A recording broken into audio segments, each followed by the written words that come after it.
الحمد للہ رب العالمین والصلاة والسلام علی اشرف الخلائق اجمعین وعلی آلہ الطیبین الطاہرین واصحابہ اجمعین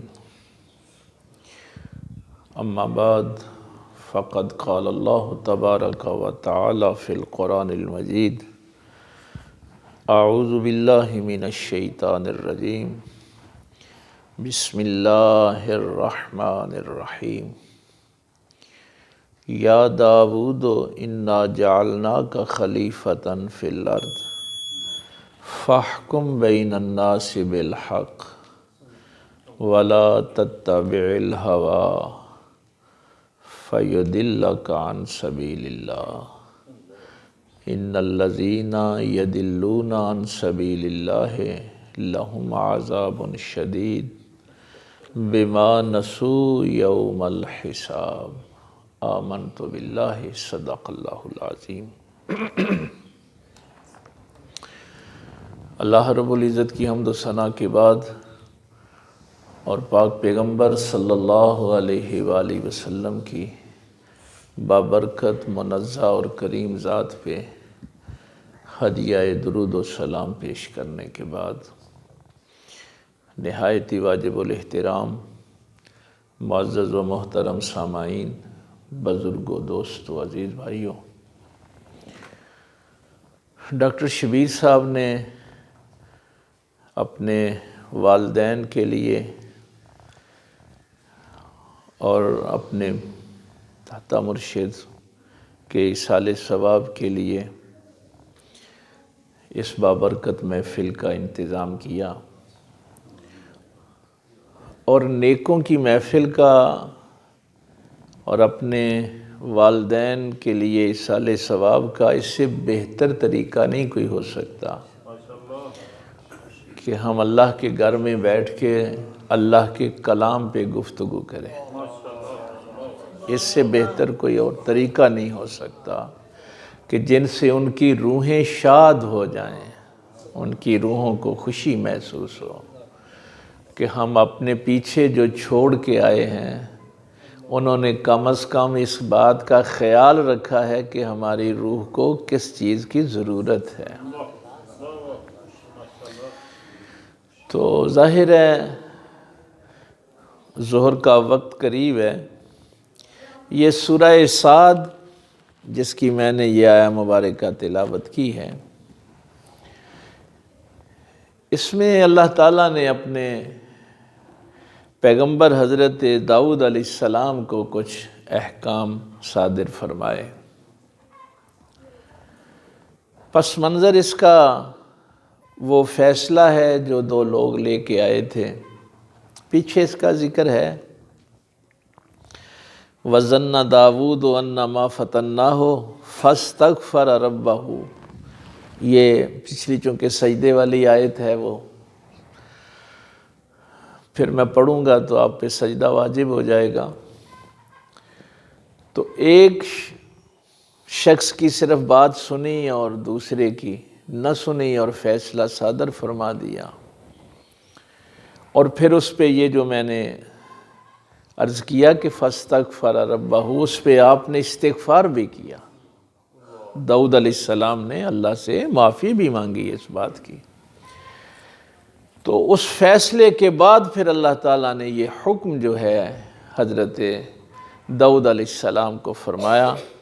یہ سورہ صاد میں سجدے والی اگلی آیت ہے۔ یا داود انا جعلناک خلیفۃ فی الارض،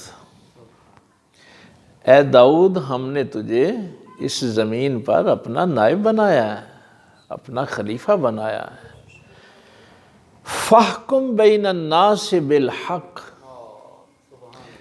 تو انسانوں کے درمیان عدل سے فیصلے کر۔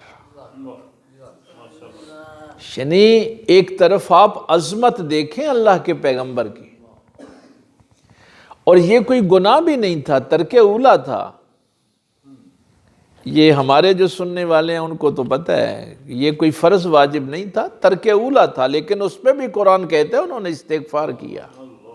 لیکن اللہ تعالیٰ نے پھر بھی تنبیہ فرمائی کہ اگر تجھے خلیفہ بنایا ہے نا زمین پہ تو اب فیصلے عدل کے ساتھ کر، وَلَا تَتَّبِعِ الْهَوَىٰ، اور اپنی خواہش کی پیروی نہ کر۔ یعنی یہ خطاب کس سے ہے ذرا یہ تصور کریں۔ اس کی بنیادی وجہ قرآن کریم یہ لکھتا ہے، دو چیزیں ہیں نا، ایک ہدایت ہے، ایک گمراہی ہے۔ یعنی ہدایت کا جو متضاد ہے نا، جو الٹ لفظ ہے، وہ گمراہی ہے۔ نماز میں اکثر اپنے دوستوں سے یہ کہتا رہتا ہوں کہ قرآن کریم کا ہر سورہ بڑی اہمیت کا حامل ہے، لیکن سورہ فاتحہ نماز کی دونوں پہلی رکعتوں میں واجب قرار دیا ہے۔ یہ عزت کسی اور سورت کو نہیں ہے۔ ہاں، یہ سورہ اخلاص قل واللہ کو بھی نہیں ہے، سورہ یاسین کو بھی نہیں ہے، آیت الکرسی کو بھی نہیں ہے۔ یہ عزت اور شان صرف سورہ فاتحہ کی ہے، واجب قرار دیا۔ کیوں؟ اس میں یہ بنیادی چیز تھی کہ میں اللہ سے ہدایت مانگتا ہوں، یعنی اللہ سے میں طلب کرتا ہوں ہدایت، اہدنا۔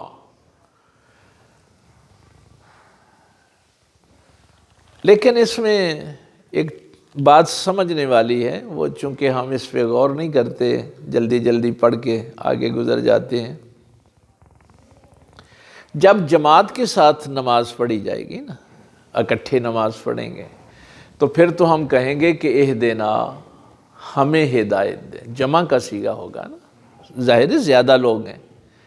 لیکن جب آپ اکیلے نماز پڑھتے ہیں تو پھر اہدنی تو نہیں کہتے کہ یا اللہ مجھے ہدایت دے، اب اکیلے نماز پڑھ رہے ہیں نا، تو پھر تو چاہیے کہ کہے اہدنی، یا اللہ مجھے ہدایت دے۔ نہیں، اکیلے بھی پڑھو گے نا تو کہنا اہدنا ہی ہے۔ یہ اس میں خاص سمجھنے والی بات ہے، یعنی مل کے پڑھ رہے ہو پھر بھی اہدنا ہی ہے، اگر اکیلے پڑھ رہے ہو تو پھر بھی کہنا ہے یا اللہ ہمیں ہدایت دے۔ یعنی آج تو ظاہر ہے یہ موضوع نہیں ہے میرا، اس کے لیے پھر اور بہت سی آیات ہیں قرآن کریم میں۔ ایک بات جو اس میں سمجھنے والی ہے، اللہ تعالیٰ کو وہ بندہ قبول ہی نہیں ہے جو صرف ہدایت بھی اپنے لیے مانگے۔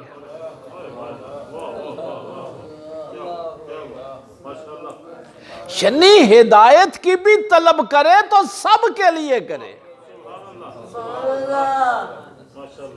اب اگر آپ کے ذہن میں وہ حدیث ہو جو میرے پاک پیغمبر صلی اللہ علیہ وسلم نے فرمائی تھی کہ مومن کی نشانی اگر دیکھنا ہو کہ بندہ مومن ہے، ایمان والے کی نشانی کیا بیان کی تھی؟ کہ اس نے بڑی کو وڈی پگ بننی ہوئے گی، کو بڑا جبہ کو پیچھے مرید نعرے مار دے ہوں گے؟ نہیں نہیں، جو وہ اپنے لیے پسند کرتا ہے وہی دوسرے کے لیے پسند کرے، وہ ہے ایمان والا۔ اور چونکہ یہاں مانگنے کا سلیقہ اللہ نے خود سکھایا تھا نا، سورہ فاتحہ میں اپنی مرضی سے تو نہیں، یہ سلیقہ بھی اللہ نے سکھایا نا کہ اللہ سے مانگنا ہے تو اس طریقے سے مانگنا، تو اس میں بھی یہی سلیقہ سکھایا۔ چونکہ سورہ شروع ہو رہا تھا الحمدللہ رب العالمین، اس کی حمد کیوں ہے؟ اس لیے کہ وہ پالنے والا ہے۔ اور بھائی اس کی حمد کیوں بیان کرنی ہے؟ یہ پالتا ہے۔ الرحمن الرحیم۔ چلو بات یہ شروع ہو گئی تو میں اس پہ بھی عرض کر دوں اللہ تعالیٰ نے اپنا جو تعارف کروایا نا، پہلا تعارف، وہ بھی رحمان و رحیم کے حوالے سے ہی کروایا ہے کہ اللہ تعالیٰ کون ہے؟ جو رحمان ہے اور رحیم ہے۔ رحمان جو بغیر مانگے تجھے عطا کرتا ہے، بس اتنا سا سمجھ لیں۔ رحمان کو اتنا سادہ، میں سادہ کر کے بہت عرض کر رہا ہوں کہ جو بن مانگے تجھے دے دے۔ میں ابھی اسی ہفتے اتوار کی بات ہے، ایک جگہ بیٹھا ہوا تھا، تو وہ چھوٹے سلنڈر کے ساتھ نا وہ آکسیجن کی، وہ ظاہر ہے مریض کی وہ بات ہو رہی تھی کہ یہ سلنڈر ہر دوسرے دن ہمیں گیس بھروانی پڑتی ہے آکسیجن کی۔ تو اس بندے کی آنکھوں میں آنسو آ گئے، کہنے لگا سرکار کبھی غور ہی نہیں کیا تھا کہ میں کتنے لاکھوں کی اللہ کی آکسیجن ہی کھا گیا ہوں۔ یہ تو اب سلنڈر بھروا کے سانس لینا پڑ رہا ہے، تو اب پتہ چلا ہے کہ یہ نعمت اس نے مجھے مفت میں ہی دی ہوئی تھی۔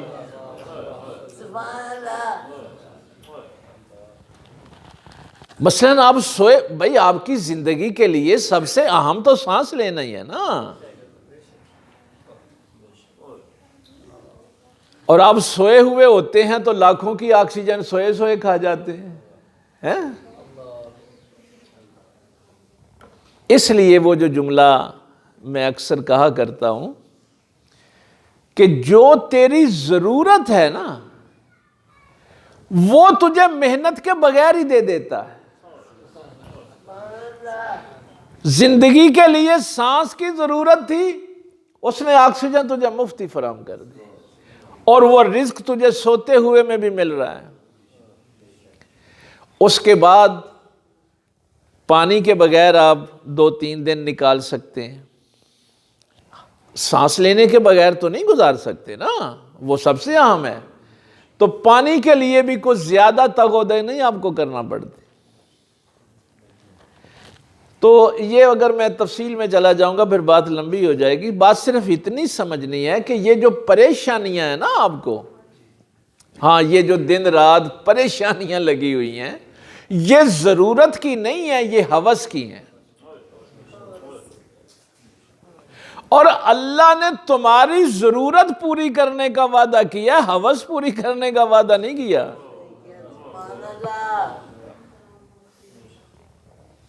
ہوس جتنی آپ کی کم ہوتی جائے گی، آپ کی زندگی آسان ہوتی جائے گی، لیکن ہوس جتنی بڑھتی جائے گی نا، پھر تو آپ بہن کا حق بھی کھا جائیں گے، بھائیوں کا بھی کھا جائیں گے، ہر کسی کو ذلیل کریں گے۔ تو رحمان مثلاً اس کی بارش ہوتی ہے، مسلمانوں کے کھیتوں پہ بھی ہوتی ہے، کافروں کے کھیتوں پہ بھی ہوتی ہے، نماز پڑھنے والے کے کھیت پہ بھی ہوتی ہے، بے نمازی کے کھیت پہ بھی ہوتی ہے۔ تو وہاں یہ نعمتیں وہ ہیں جو وہ سب کو دیتا ہے۔ جب وہ رحمان ہے نا تو پھر وہ اپنوں کو بھی دیتا ہے، بیگانوں کو بھی دیتا ہے، فرما برداروں کو بھی دیتا ہے، نافرمانوں کو بھی دیتا ہے۔ لیکن یہ ساری نعمتیں عارضی، لفظ رحمان کے اندر جو نعمتیں ہیں نا یہ عارضی ہیں، یہ دائمی نہیں ہے، ہمیشہ کی نہیں ہے۔ یہ سب نعمتیں وہ واپس لے لے گا، ایون کہ یہ جو میرا بدن ہے نا موت کے بعد یہ بھی واپس لے لے گا۔ آگے ہے الرحیم۔ رحیم وہ نعمتیں جو میرے اعمال کی وجہ سے مجھے وہ دے گا آخرت میں، اور وہ والآخرۃ خیر وابقیٰ، وہ ان نعمتوں سے بہتر ہوں گی اور باقی رہنے والی ہوں گی۔ یعنی وہ نعمتیں جو ہیں وہ ختم ہونے والی نہیں ہیں۔ تو رحمان کو یوں سمجھیے کہ سب کو دیتا ہے، اپنوں کو بیگانوں کو، لیکن یہ لفظ رحمان کے اندر جو نعمتیں ہیں وہ عارضی ہیں، اور رحیم کے اندر جو نعمتیں ہیں وہ دائمی ہیں، ہمیشہ کی ہیں۔ سمجھنے والا جملہ، پتہ نہیں کتنے لوگ اس کو فالو کر پائیں۔ رحیم کی صفت جو ہے جہاں وہ ہمیشہ کی نعمتیں دے گا، وہ یہ جو لفظ رحمان چونکہ دونوں جڑے ہوئے ہیں نا، الرحمن الرحیم، لفظ رحمان میں اندر جو نعمتیں ہیں ان کا حساب لے کر وہ رحیم بنے گا،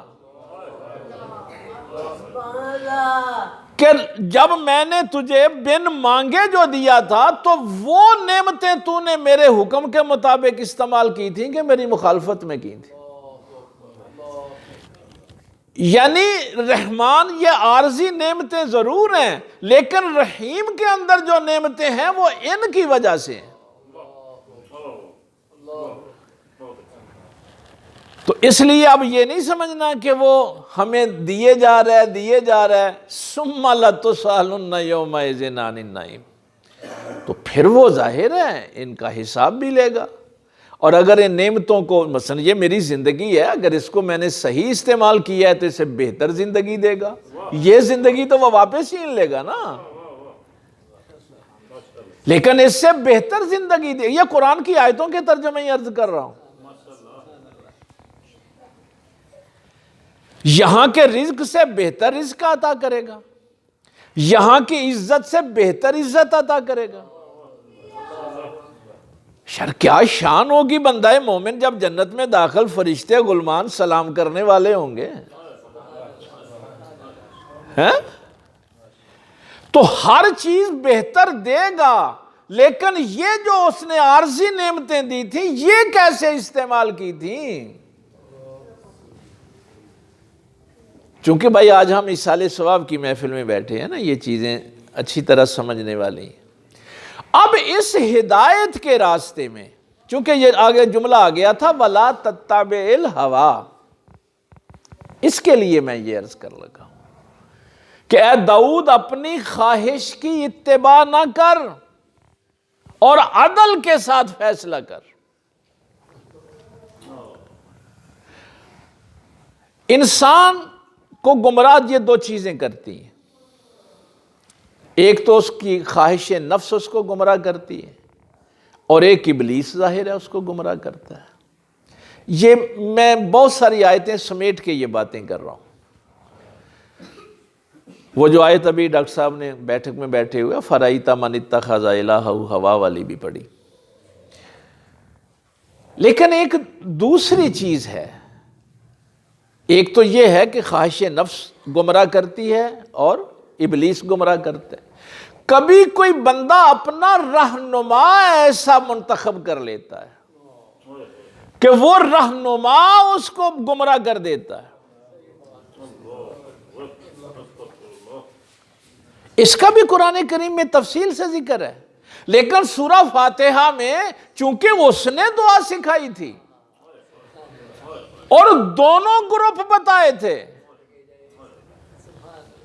تو نے رہنما بنانے میں غلطی نہیں کرنی، اور اس رہنما کی نشانی یہ ہوگی کہ وہ صرف ہدایت اپنے لیے نہیں مانگ رہا ہوگا، سب کے لیے مانگ رہا ہوگا۔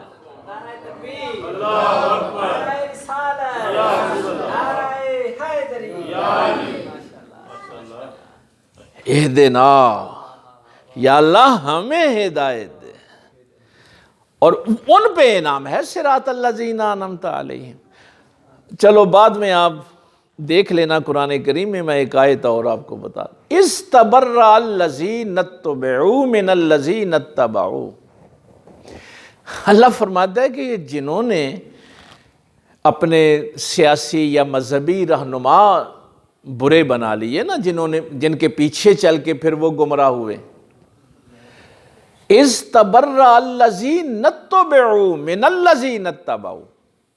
اب قیامت والے دن، اس کو ذرا غور سے سمجھیں اس آیت کو، قیامت والے دن یہ جو اتباع کرنے والے ہیں، یعنی مرید ہیں یا کسی سیاسی پارٹی کے کارکن ہیں یا کسی مولوی کے مقتدی ہیں، یہ اتباع کرنے والے جو ہیں ان کی اللہ بات کر رہے ہیں، من الذین اتبعوا، جن کی اتباع کی گئی۔ وہ جن کی کرتے تھے نا لیڈروں کی، وہ لیڈر ان کو گالیاں دیں گے، استبرأ الذین یعنی جن کی تم ساری زندگی جن کو پیر مانتے رہے، سیاسی لیڈر مانتے رہے، وہ قیامت والے دن تبرہ کریں گے اور کہیں گے تو انہوں نہیں پتا ہی جھوٹے ہاں کیوں ساڑے مگر لگے سو، تمہیں نہیں پتا تھا ہم بددیانت ہیں کیوں ہمارے پیچھے لگے تھے۔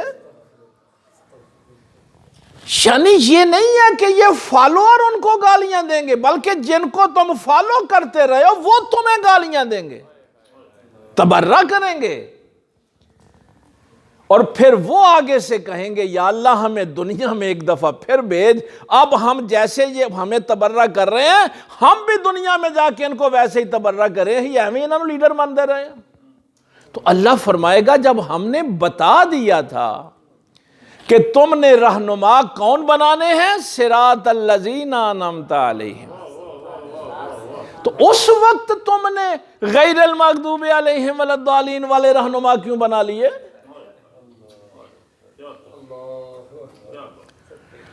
تو اللہ کے ولی کی ایک یہ بھی نشانی ہوتی ہے کہ وہ اپنے دل میں یہ ہر وقت تڑپ رکھتا ہے، طٰہٰ ما انزلنا علیک القرآن لتشقیٰ، چونکہ ولی نبی کا ماننے والا ہوتا ہے نا، اللہ فرماتا ہے پیغمبر ہم نے کو قرآن اس لیے تو نہیں نازل کیا تھا کہ تو اپنے آپ کو مشقت میں ہی ڈال لے، ما انزلنا علیک القرآن، ہم نے یہ قرآن اس لیے نازل کیا تھا کہ تو اپنے آپ کو تکلیف میں مشقت میں ڈالے۔ ہر وقت یہی ہے کہ یہ لوگ جہنم کی آگ سے بچ جائیں،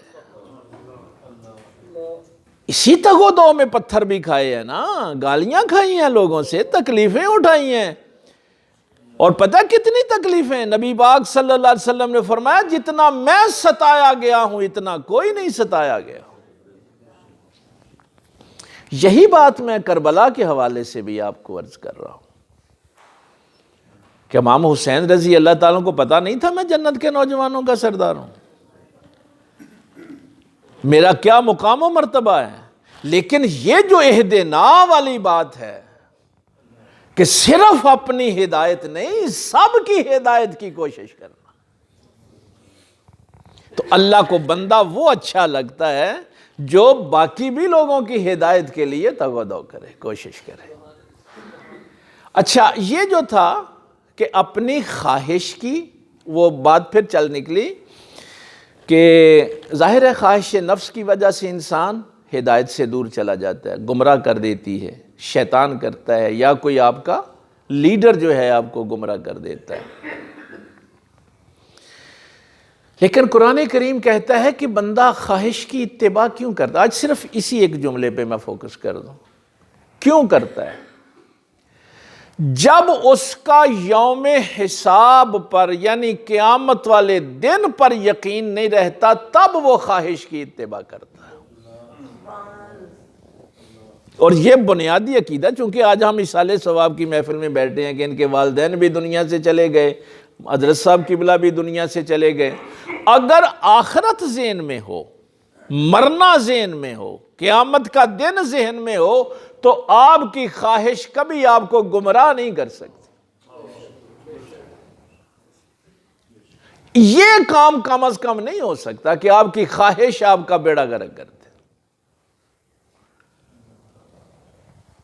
وَأَمَّا مَنْ خَافَ مَقَامَ رَبِّهِ وَنَهَى النَّفْسَ عَنِ الْهَوَىٰ، جو اللہ کے سامنے کھڑے ہونے سے ڈر گیا اس نے اپنی خواہشوں کو قابو کر لیا۔ یہ 30واں پارہ ہے، یہ میرا جملہ نہیں ہے، یہ قرآن کا جملہ ہے۔ جو بندہ بھی ڈر گیا نا اللہ کے سامنے کھڑے ہونے سے کہ میں نے زندگی کا حساب دینا ہے، تو اللہ فرماتا ہے پھر اس نے اپنی خواہشوں کو قابو کر لیا۔ ہاں اب یہ میں نے کہا کہ میں یہ ساری آیتوں کے ترجمے آپ کے سامنے رکھ رہا ہوں۔ چلو آگے تو وہ پھر فَيُضِلَّكَ عَن سَبِيلِ اللَّهِ إِنَّ الَّذِينَ يَضِلُّونَ عَن سَبِيلِ اللَّهِ۔ اچھا یہ جو گمراہی کے راستے پہ چلتے ہیں اللہ تعالیٰ فرماتا ہے لَهُمْ عَذَابٌ شَدِيد، یہ جو گمراہی کے راستے پہ چلتے ہیں نا، یعنی اللہ کی یہ جتنی نعمتیں اللہ نے دی ہیں، ان نعمتوں کو اللہ کی مخالفت میں استعمال کرتے ہیں۔ گمراہی کا مطلب یہ ہے، جن کاموں سے نبی پاک نے روکا ہے رکتے نہیں ہیں، جن کے کرنے کا حکم دیا وہ کرتے نہیں ہیں، وہ گمراہی کے راستے پہ چل رہے ہیں۔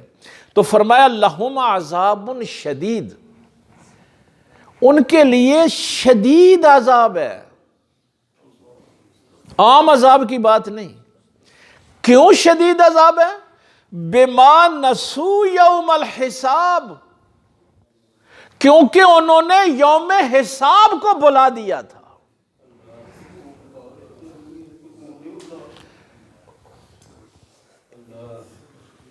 یعنی اس آیا مبارکہ میں بھی بات وہی ہے پھر کہ آپ توحید کو مانیں، آپ رسالت کو مانیں، اگر آخرت پر یقین نہیں ہے تو پھر آپ گمراہی کے راستے سے بچ نہیں سکتے۔ اور ظاہر ہے اب وہ وقت کم رہ گیا ہے، ایک بات جو ڈاکٹر صاحب بتا رہے تھے اس کی بھی میں وضاحت عرض کر دوں کہ اگر ایک بندہ 99 عمل ایسے کرتا ہے جو اس کی گمراہی کے ہیں اور ایک ہدایت والا ہے، تو اس کے ہدایت میں وہ اصول دین میں نہیں ہے۔ یہ بات ذہن میں رکھنا، اصول دین کی اگر ایک چیز کا بھی انکار ہو گیا تو بندہ کافر ہو جاتا ہے۔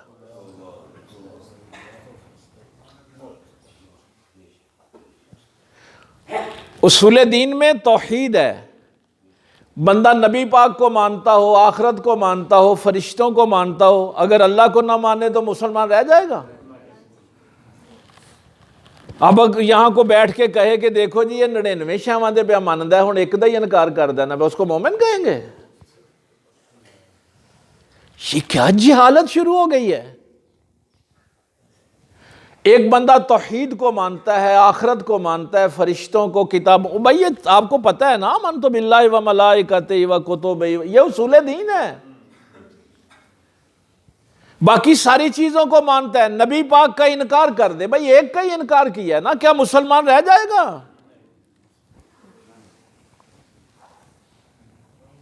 اگر کوئی نبی پاک کی ساری صفتوں کو مانے، ایک ختم نبوت کا انکار کرے، مسلمان رہ جائے گا؟ وہ بھائی نبی پاک دیاں 98 صفتاں تے پہ ماندا ہے نا، 99 دی ایک دا ہی انکار کردا ہے نا پیا۔ یہ دین کہاں سے آ گیا ہے؟ اصول دین میں اس کی گنجائش نہیں ہے۔ اصول دین میں اگر آپ ایک اصول کا بھی انکار کریں گے تو کافر ہو جائیں گے۔ مرزئی نبی پاک دیاں باقی ساریاں صفتاں نو من دے نے، وہ نماز بھی پڑھ دے نے، کلمہ بھی لا الہ الا اللہ محمد رسول اللہ پڑھ، نبی پاک دی ایک صفت دا انکار کر دے نے۔ کوئی بندہ کہہ سکتا ہے کہ باقی ساریاں تو من دے نے، ہن ایک نو ایک دا ہی انکار کر دے نے، کوئی نہیں گل، پھر انہوں نے مسلمان ہی کہہ لئیے؟ نہیں، اصول دین میں اس کی گنجائش نہیں ہے۔ جو چیزیں فروع دین میں ہیں ان کا معاملہ اور ہے، اصول دین کا معاملہ اور ہے۔ اب چونکہ یہ آخرت پر یقین کیا ہے؟ اصول دین ہے نا۔ آمنت باللہ و ملائکتہ و کتبہ و رسلہ والقدر خیرہ و شرہ من اللہ تعالی والبعث بعد الموت۔ آخرت کا یقین اصول دین میں سے ہے۔ اس کے لیے اللہ نے یہ جملہ ارشاد فرمایا بما نسوا یوم الحساب، یہ شدید عذاب ان گمراہوں کے لیے ہے جو یوم حساب کو بھول گئے تھے۔ اور کوئی نہیں گل ویکھی جائے گی جدو مران گے۔ یہ احکامات تو اللہ نے اپنے نبیوں کو بھی دیے ہیں، اس لیے کہ جب بندہ خواہش نفس کی پیروی کرتا ہے تو پھر عدل نہیں کر پاتا۔ یہ جملہ کافی نہیں تھا فاحکم بین الناس بالحق، کہ انسانوں کے درمیان حق سے، عدل سے فیصلہ کرو۔ آگے اگلا جملہ بھی فرمایا ولا تتبع الہوی، اور خواہش نفس کی اتباع نہ کرنا۔ جہاں اللہ رسول کا حکم آ جائے وما آتاکم الرسول فخذوہ وما نہاکم عنہ فانتہوا، رسول اللہ صلی اللہ علیہ وسلم جو دیں وہ لے لو، جس کا انکار کریں جس سے منع کریں اس سے منع ہو جاؤ۔ اس کے علاوہ اگر آپ جتنے بھی نعرے شعرے لگائیں گے وہ قیامت والے دن اللہ قبول نہیں کرے گا۔ تو کوشش کریں کہ یہ زندگی نبی پاک صلی اللہ علیہ وسلم کی اتباع میں گزاریں۔ وآخر دعوانا ان الحمدللہ رب العالمین۔ اللہم صلی علی سیدنا مولانا محمد وعلی آل سیدنا مولانا